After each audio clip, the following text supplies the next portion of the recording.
Pourquoi ai-je l'impression que malgré mes efforts pour être responsable financièrement et travailler dur pour obtenir des augmentations, je finis quand même par vivre d'un salaire à l'autre?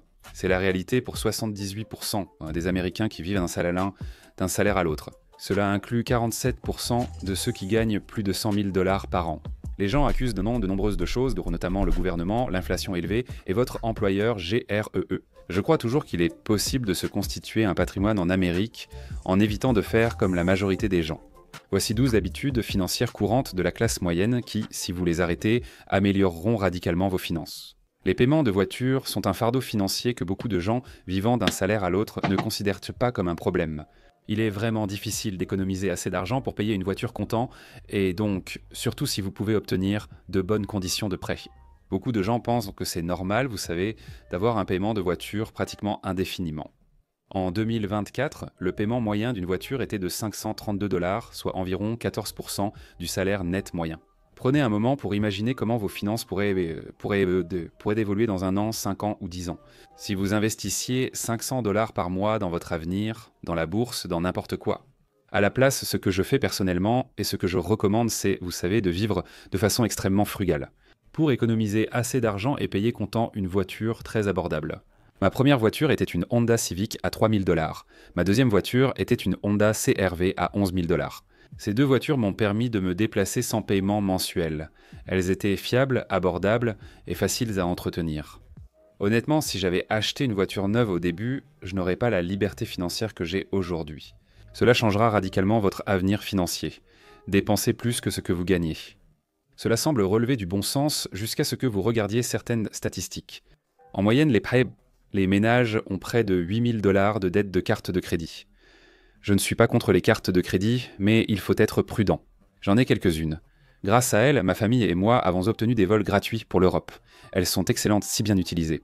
Mais si vous faites partie du grand pourcentage de personnes qui ont un solde sur leur carte de crédit avec un taux d'intérêt moyen d'environ 28%, alors cela vous fait littéralement perdre de l'argent. C'est encore plus rapide que le gouvernement.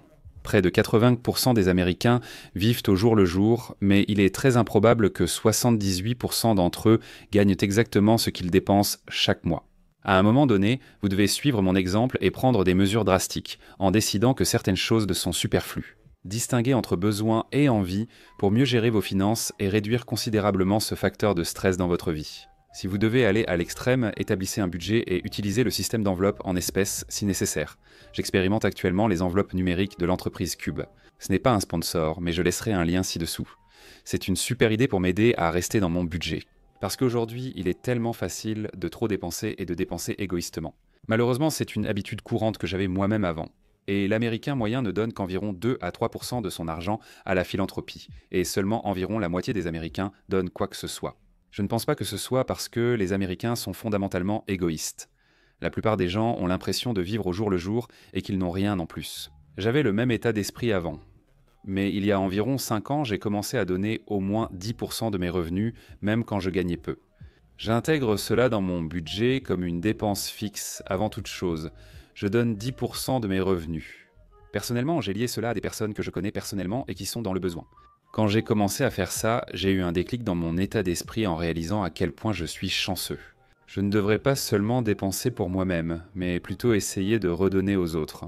Même avec peu, on a probablement accès à une douche chaude et à d'autres besoins essentiels, qui n'ont jamais été vécus à travers toute l'histoire, et pourtant nous tenons ces choses pour acquises. Je réalise que j'ai besoin de peu pour être heureux, et je ne veux pas me focaliser uniquement sur moi. Se concentrer sur les autres et les aider peut nous motiver à travailler davantage et à vouloir gagner plus, tout en améliorant notre estime de soi. Je te recommande vivement de donner un certain pourcentage de ton argent, comme la dîme. Même d'un point de vue égoïste, ça te fera te sentir mieux. Achète mais ne consomme pas. C'est une habitude très courante, acheter un Coca ou acheter des actions de Coca-Cola. C'est un conseil typique de la finance, mais c'est un concept cool que peu de gens appliquent. La majorité des gens ont un état d'esprit de consommateur où chaque dépense n'est qu'une réduction de leur valeur nette. Mais si tu peux passer à cette idée que tu veux acheter des choses qui augmentent ta valeur nette, tu veux acheter des actifs. Pour moi, c'est une façon de vivre ma vie de manière plus amusante et excitante, au lieu d'avoir des trucs inutiles, qui vont perdre de la valeur chaque année. Je veux acheter des choses les choses qui vont prendre de la valeur chaque année. C'est comme mon ancienne mentalité d'accumulateur. J'applique simplement ça à l'achat de plus d'immobilier, à l'achat de plus d'actions, à l'achat de plus de choses qui m'aideront à pouvoir acheter encore plus de choses. Mes lumières dysfonctionnent. Appliquez ce filtre à chaque dépense d'argent. Réalisez que ce canapé, ce téléphone, cette paire de chaussures, tout cela va simplement diminuer ma valeur nette et perdre de la valeur. Comment transférer cela vers des choses qui prendront de la valeur et augmenteront votre valeur nette? Et en retour, achetez-vous littéralement votre liberté au lieu de la céder. Nous échangeons notre temps contre de l'argent qui peut ensuite être échangé contre de la liberté, où il peut simplement être dépensé pour des choses, vous forçant alors à échanger encore plus de votre vie contre cela.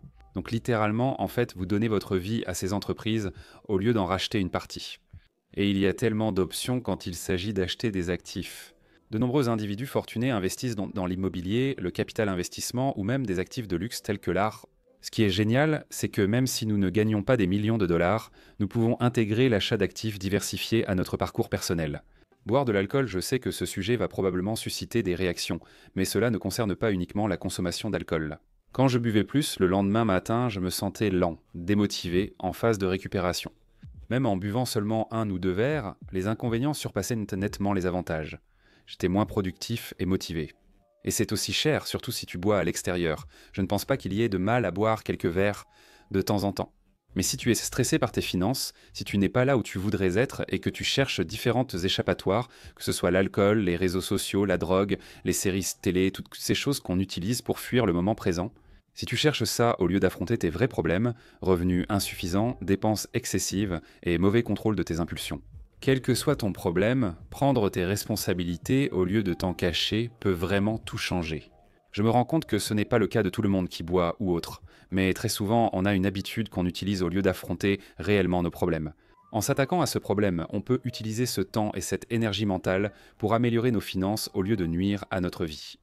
Augmenter ses dépenses après une augmentation, c'est ce que la plupart d'entre nous connaissent sous le nom d'inflation du mode de vie. Je vous assure que c'est réel. J'en ai fait l'expérience ces dernières années. Quand je suis passé de gagner 10 dollars de l'heure en tant qu'agent d'entretien de bureau à gagner enfin un salaire décent. Et chaque fois que j'obtenais une augmentation ou un emploi mieux payé, je ressentais cette envie de dépenser plus d'argent. Et parfois, je l'ai clairement fait. Et tu sais quoi, je n'ai jamais eu d'expérience où dépenser beaucoup plus d'argent m'a rendu plus heureux. Et c'est le piège courant qui fait que même les personnes gagnant plus de 100 000 dollars par an vivent encore d'un salaire à l'autre. C'est parce que aussitôt qu'ils obtiennent une augmentation, ils achètent une nouvelle voiture, aussitôt qu'ils obtiennent une augmentation, ils prennent une meilleure maison. Aussitôt qu'ils obtiennent une augmentation, ils réservent des vacances supplémentaires. Ils font plein de choses qui, en soi, ne sont pas mauvaises, mais ils les font au détriment de leur avenir financier et du fait d'avoir moins de stress financier dans leur vie. Donc, quand j'obtiens une augmentation, j'aime juste faire comme si je ne l'avais pas eue. Je mets cet argent en bourse ou sur un compte d'épargne à haut rendement et j'agis comme s'il n'existait pas. Finalement, je peux utiliser cet argent pour m'acheter un peu de liberté au lieu d'acheter plus de trucs inutiles. Acheter les mauvaises promotions. Avant, c'était un problème pour moi quand je voyais des articles à 30%, 50%, 70% en magasin. J'ai acheté cet article uniquement parce qu'il était en promotion. C'était une bonne excuse pour faire un achat. C'est stupide. Maintenant, je fais la même chose, mais j'observe l'ensemble du marché. Ma philosophie générale est que tout ce qui est populaire est faux. Donc, quand les actions baissent, j'achète plus d'actions. Quand les prix de l'immobilier baissent, j'achète plus d'immobilier. Quand ils montent, j'attends généralement. C'est plus facile à dire qu'à faire, mais il faut partir du principe qu'il faut faire l'opposé, quoi qu'il arrive. Quand une action monte de façon folle, il faut attendre son effondrement avant d'essayer d'en profiter. Ça rend les choses beaucoup plus faciles si tu regardes tous les cracks boursiers pensant qui ont eu lieu dans l'histoire. La panique a fait perdre tout à certains, tandis que d'autres ont investi et bâti une richesse pour des générations. Alors n'achète pas des trucs bon marché sans valeur, achète des actifs en promotion. Crois que le système est encore truqué là-bas. Effectivement, ce discours est fréquent ces derniers temps et semble avoir du sens à certains égards. Si on compare les prix de l'immobilier et les salaires, ils n'ont pas évolué de la même manière. Cela rend l'achat d'une maison de manière conventionnelle extrêmement difficile, surtout pour les jeunes. Mais je pense que c'est là que la situation peut vraiment déraper. Essayer de contrôler l'incontrôlable peut mener à la dépression et à l'anxiété. L'avenir à 5 ou 10 ans est incertain. Bien que nous n'ayons pas beaucoup de contrôle sur l'inflation ou le gouvernement, il y a de nombreuses choses que nous pouvons maîtriser. Nous pouvons contrôler notre éthique de travail, nos mauvaises habitudes et la gestion de notre argent. Une façon de lutter contre les grandes entreprises est de ne pas les soutenir. Mais acheter plein de choses et être simplement un consommateur sans fin, et prendre une responsabilité extrême sur ta vie. Quand quelque chose ne va pas dans ma vie, j'assume que c'est à cause de quelque chose que j'ai fait. C'était une erreur stupide que j'ai faite, c'était parce que j'étais dans la mauvaise situation. Même si cela me donne plus de responsabilités, cela me donne aussi plus de pouvoir. Au lieu de blâmer le gouvernement, le travail, la corruption politique, le Covid ou autre chose, je peux me regarder moi-même et voir quels changements je peux faire pour reprendre le contrôle de ma vie. En fin de compte, si je perds mon emploi, c'est moi qui ai choisi d'accepter ce travail. Personne ne m'y a forcé. C'est nul, mais je peux reprendre le contrôle ou me laisser détruire. Écoute tes amis. Ma règle, je ne prends pas de conseils financiers de quelqu'un dont je ne voudrais pas être à la place financièrement. Donc si tes amis, tes parents, ton oncle ou n'importe qui d'autre te donne des conseils financiers et qu'ils ne s'en sortent pas bien financièrement en général, il vaut mieux ignorer ça. Quand j'ai commencé à fréquenter des gens qui gagnaient littéralement 10 fois plus que moi, je me suis rendu compte que ce que je pensais être bien n'était rien comparé à ce que faisaient ces autres personnes. Fréquenter ces personnes pendant quelques années a vraiment augmenté mes revenus et élargi les opportunités que je recherchais. Ça a changé mon état d'esprit, passant d'une mentalité de rareté à une mentalité d'abondance. Je pourrais potentiellement gagner plus de 100 000, 200 000, 500 000, voire 1 million de dollars par an, tu vois. Mes chiffres ne sont pas encore à ce niveau, mais avant, je ne pensais pas vraiment avoir de la valeur. Et puis j'ai réalisé que toutes ces personnes qui gagnent 2, 5, 10 fois plus que toi, ce ne sont pas de meilleures personnes que toi. Ils ne sont pas plus intelligents que toi. Ils agissent simplement différemment. Fréquenter certaines personnes peut littéralement augmenter tes revenus, car tu es la moyenne des 5 personnes avec lesquelles tu passes le plus de temps.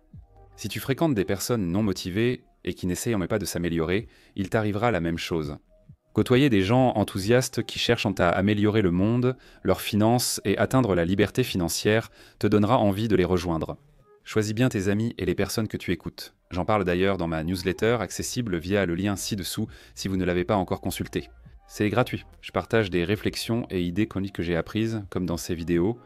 Pour s'inscrire, c'est en bas. Si tu as aimé cette vidéo, regarde celle-ci juste ici. Merci et à la semaine prochaine.